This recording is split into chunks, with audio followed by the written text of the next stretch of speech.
ఇకపోతే బీజేపీ ఓటమితోనే రాజ్యాంగం పరిరక్షించబడుతుంది, మద్దతు పార్టీలకు గుణపాఠం చెప్పాలి, భారత రాజ్యాంగ హక్కుల పరిరక్షణ వేదిక పిలుపు, ఏపీ సదస్సులో గలమెత్తిన పలు పార్టీలు, ప్రజా సంఘాల నాయకులు, మేధావులు.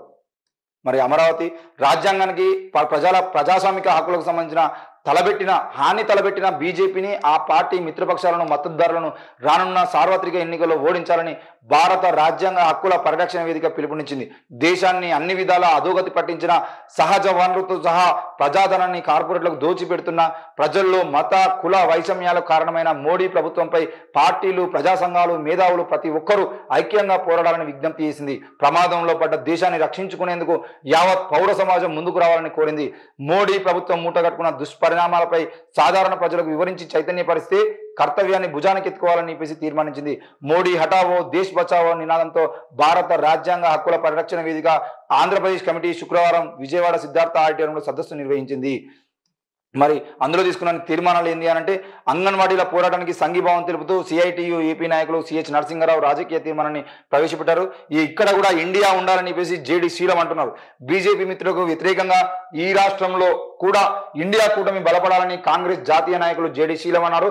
రాజ్యాంగ విలువల పరిరక్షణ కోసం పోరాడే వారందరూ ఒక వేదిక మీదకి రావాలని, కాంగ్రెస్ తో కలిసి రావాలని అన్నారు. రాష్ట్రంలో బాబు, జగన్, పవన్ బీజేపీగా నడుస్తున్నాయన్నారు.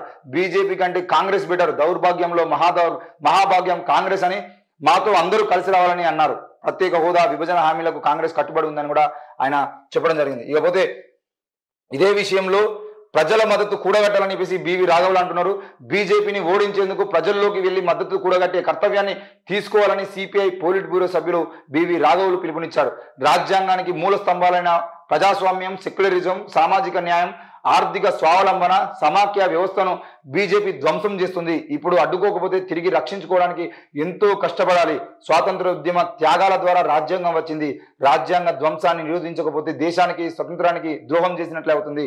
న్యూస్ క్లిక్ పై దాడులు, మీడియాపై ఆధిపత్యం, జర్నలిస్టులపై కేసులు బీజేపీ ప్రభుత్వ నియంత్రణత్వానికి నిదర్శనం. సినిమాలపైన దాడే, నటి నయనతారపై అక్కసు చూస్తున్నాం.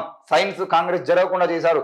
ఫెడరలిజం ఉండటం వల్లనే రాష్ట్రాలు ఇప్పటికైనా ఇలాగే ఉన్నాయి. ఈ సభలో వైసీపీ, టీడీపీ, జనసేన లేవు. ఒక్క సీటు గెలవకపోయినా కూడా బీజేపీకి ఏపీలోనే ఎక్కువ బలం ఉంది. బీజేపీ వద్ద 3 పార్టీలు సాగిలపడుతున్నాయి. ప్రాంతీయ పార్టీలను బీజేపీ మింగుతుంది. 3 పార్టీలు ఆలోచించుకుని ప్రజల వెంట ఉండాలి తప్ప, లేకపోతే సాగిలపడే పార్టీలను పక్కకు తోసేసి ప్రజలు తాము రక్షించుకుంటారని చెప్పేసి రాఘవులు అంటున్నాడు. ఇకపోతే మోసం చేసే బీజేపీ అక్కర్లేదని తమ్మారెడ్డి భరద్వాజ అంటున్నాడు.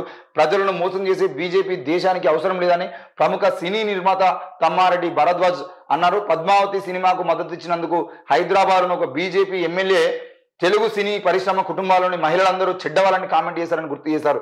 రాజ్యాంగానికి ప్రమాదం ఏర్పడిన తరుణంలో వచ్చే ఎన్నికల్లో ప్రజల్లో చైతన్యం ప్రదర్శించాలని భారత రాజ్యాంగ హక్కుల వేదిక రాష్ట్ర కన్వీనర్ కె విజయరావు అన్నారు.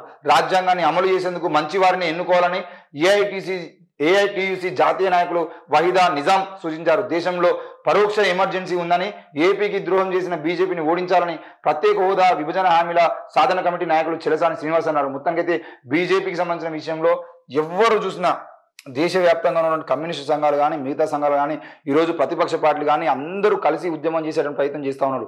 ఎందుకు అనంటే ఇక్కడ ఏ హక్కుల్ని మనం లేకుండా కోల్పోతున్నాం. అసలు మనుషులకు ఉండాల్సినటువంటి బాబాసాహెబ్ అంబేద్కర్ కల్పించిన హక్కులు మొత్తాన్ని వాళ్ళు కాలు రాస్తున్నారు. ఆ విషయాన్ని మనకు అర్థం కాకుండా చేస్తున్నారు అనే విషయాన్ని చాలా మంది ప్రజలు అర్థం చేసుకోలేకపోతున్నారు. ఇక ముఖ్యంగా అయోధ్యతో ఎన్నికలకు అజీజ్ పాషా, అయోధ్య రామాలయాన్ని చూపించి ఎన్నికల్లో గెలవాలని బీజేపీ చూస్తుందని సిపిఐ జాతీయ నాయకులు అజీజ్ పాషా అన్నారు. గత ఎన్నికల్లో మల్లె, పుల్వామా వంటి ఈసారి లేవు. పూరి శంకరాచార్య వంటి వారు అభ్యంతరం చెప్పినా కూడా వినట్లేదు. 3 రాష్ట్రాల్లో గెలుపు చూసి భారీ మెజార్టీతో కేంద్రంలో వస్తామంటుంది గోడి మీడియా. గెలిచిన రాష్ట్రాల్లో పెద్ద మెజారిటీ ఏమీ లేదు.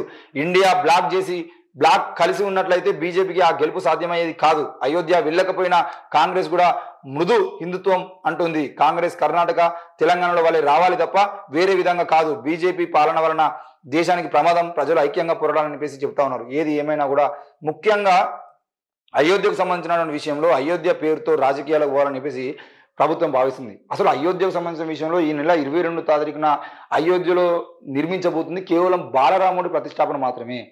మరి ఆ బాలరాముడి ప్రతిష్ట మాత్రమే అని చెప్పకుండా అక్కడ మొత్తానికి రాముడిని ప్రతిష్ఠిస్తున్నట్టుగా జరుగుతున్నటువంటి ఈ ప్రచారం అంతా కూడా కేవలం ఈసారి పుల్వామా సంఘటన లేకుండా, అంటే పుల్వామా దాడులు అంటే ముఖ్యంగా బార్డర్లో సైనికుల మీద దాడులు చేయించడానికి ప్రయత్నం చేయలేక, ఆ సైనికుల మీద దాడులు చేసేది ఉంటే అది ఎక్కడ తిరిగి మాకే తిరిగి కొడుతుందా అని చెప్పేసి, ఎందుకంటే ఇంతకుముందు జరిగిన దాడులు అన్నిటికి సంబంధించిన విషయంలో, పుల్వామా సంబంధించిన విషయంలో, మిగతా సంబంధించిన విషయంలో తప్పులన్నింటినీ బయటికి తీసేదంటే అవన్నీ బీజేపీ ప్రభుత్వం దగ్గర ఉండి చేయించింది కేవలం ఓట్ల కోసమే.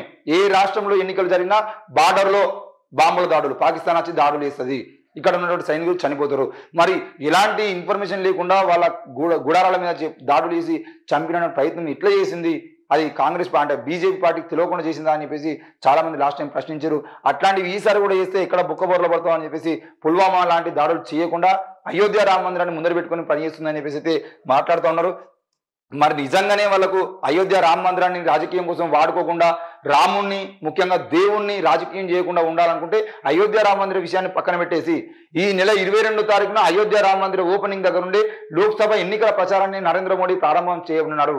అంటే అది కేవలం వాళ్ళు వాడుకోవడం కోసం, లోక్సభ ఎన్నికల కోసం మాత్రమే ఈ నెల 22వ తారీఖున ఒక కార్యక్రమాన్ని ఏర్పాటు చేశారు. నిజానికి అదే రామ మందిర నిర్మాణం పూర్తి కావాలంటే 2025 సంవత్సరం పడుతుంది. ఇంకా 2 ఏళ్ళు సమయం ఉన్నప్పటికీ ఇప్పుడు దాన్ని కేవలం బాలరాముడి ప్రతిష్టాపన పేరుతో పెద్ద కార్యక్రమాన్ని చేపట్టడానికి ప్రధాన కారణం కేవలం ఎలక్షన్లో మళ్ళీ గెలవడం కోసం చేస్తున్న ప్రయత్నంలో భాగంగా రాముణ్ణి అడ్డం పెట్టుకొని ఇన్ని రోజుల పాటు అయోధ్య రామ మందిరం పేరుతో రాజకీయాలు చేశారు. ఇప్పుడు రాముణ్ణి ముందర పెట్టుకొని రాజకీయం చేసేటువంటి ప్రయత్నం చేస్తున్నారు. వాళ్ళకు దేవుడు కేవలం రాజకీయానికి ఉపయోగపడుతుంది తప్ప వాళ్ళకు దేవుని మీద నిజమైన ప్రేమ లేదు. ఈ విషయం కూడా ప్రజలు ఆలోచించాలి. ముఖ్యంగా హిందూ సోదరులందరూ ఆలోచించాలి. ముఖ్యంగా బీజేపీ నాయకులు మా నరేంద్ర మోడీ, మా మోడీ మా దేవుడు అని చెప్పుకునేటువంటి వాళ్ళందరూ కూడా ఈరోజు రాముణ్ణి ఓట్ల కోసం మాత్రమే వాడుకునేటువంటి అంటే ముఖ్యంగా రాముని ద్రోహి ఎవరైనా ఉన్నారంటే అది కేవలం మోడీ మాత్రమే అనే విషయాన్ని కూడా మీరు గుర్తుపెట్టుకోవాల్సిన అవసరం ఉంది. ఇక రైతు ఉద్యమం స్ఫూర్తిగా బలపడాలి. రాకేష్ తికాయత్. మోడీని ఓడించడానికి ఢిల్లీ రైతు పోరాటం స్ఫూర్తిగా దేశవ్యాప్తంగా ఉద్యమం బలపడాలని సంయుక్త కిసాన్ మోర్చా జాతీయ నాయకులు రాకేష్ తికాయత్ అన్నారు. మతోన్మాదం దేశాన్ని పట్టిపీడిస్తున్న సమస్య, ప్రజలందరూ దుఃఖిస్తున్నారు. రైతులకు ఎంసీపీ పెద్ద సమస్యగా మారింది. ఏ రైతు సంతోషంగా లేడు. పెట్టుబడిదారుల కబంధ హస్తాల్లోకి రైతులను పెట్టేందుకు కుట్ర జరుగుతుంది. వీటన్నిటికీ విరుగుడు మహా ఉద్యమమే. అందుకు అందరూ సిద్ధపడాలి. దేశం ప్రజాస్వామ్య పునాదులపై నడుస్తుంది. కాపాడుకునేందుకు సమాయత్తం కావాలని చెప్పేసి మరి రైతు ఉద్యమ నాయకుడు రాకేష్ తికాయత్ అంటున్నాడు. మరి వాళ్ళు దాదాపు 100 రోజుల పాటు ఢిల్లీ నడిగడ్డన వాళ్ళు చేసిన ధర్నా, వాళ్ళు చేసిన రాస్తారోకో, వాళ్ళు చేసిన పాదయాత్ర మనందరం చూసిందే. ఒక్కొక్కరి కాళ్ళు మొత్తం తోలు ఊడిపోయినా కూడా వాళ్ళు పాదయాత్రలు చేశారు. మరి ఆనాడే బీజేపీకి సంబంధించిన ఒక నాయకుడు వాళ్ళ మీదకి, రైతుల మీదకి కారును కూడా తీసుకుపోయి వాళ్ళందరి ప్రాణాలు తీసేయడానికి ప్రయత్నం చేసిండు. అయినా కూడా వాళ్ళ మీద కేసులు కాలేదు. ఈరోజు అదే రైతులు ఆ నాడు ఉద్యమం చేయడం వల్లనే ఈరోజు 100 రోజుల పాటు వాళ్ళ తిండి మాని, వాళ్ళ కుటుంబాలకు దూరంగా ఉండి, కేవలం ఎంతో చలి పెడుతున్నా కూడా అక్కడే ఉండి వాళ్ళ ప్రాణాలను సైతం లెక్క చేయకుండా ఆ రోజు ఉద్యమం చేశారు. ఎంతో మంది ప్రాణాలు కోల్పోయారు. అప్పుడు రైతు నల్ల చట్టాలను ప్రభుత్వం వెనక్కి తీసుకుంది. నరేంద్ర మోడీ పకడ్బందీగా తీసుకొచ్చిన పథకాలు ఏవైతే ఉన్నాయో మొత్తం దేశ సంపదను మొత్తాన్ని, ఈ దేశ రైతుల సంపదను కూడా మొత్తాన్ని అంబానీ, అదానీ చేతిలో పెట్టాలని ఆలోచన చేసిన నరేంద్ర మోడీ వెనక్కి తగ్గేటువంటి ప్రయత్నం చేసిండు. ఆ తర్వాత మళ్ళీ అక్కడ ఆగిపోయిందా అంటే వీళ్ళ రైతు ఉద్యమం ఆగిపోయిన తర్వాత మళ్ళీ దాన్ని తెర మీద తీసుకొచ్చిన ప్రయత్నాలు ఎన్నోసార్లు చేస్తున్నాడు. తెలియకుండానే ప్రభుత్వానికి అంటే ఇలాంటి విచారణ చేయకుండా, ఇలాంటి విషయాలు బయటికి రాకుండానే దేశాన్ని దోచిపెట్టడానికి ప్రయత్నం చేస్తూ ఉన్నాడు. మరి అవన్నీ జరగకుండా ఉండాలంటే దేశవ్యాప్తంగా అట్లాంటి ఉద్యమాలు జరగాలని చెప్పేసి రాకేష్ తికాయత్ గారు అంటున్నారు. మరి రానున్న రోజుల్లో ప్రజలు అదే విధంగా ఉద్యమాలు చేస్తారా, మరి ఉద్యమ స్ఫూర్తి కోల్పోయిరా, ఏం జరుగుతుంది, ఎట్లా జరుగుతుంది అనే విషయాన్ని అయితే మనం గమనించాల్సి ఉంది.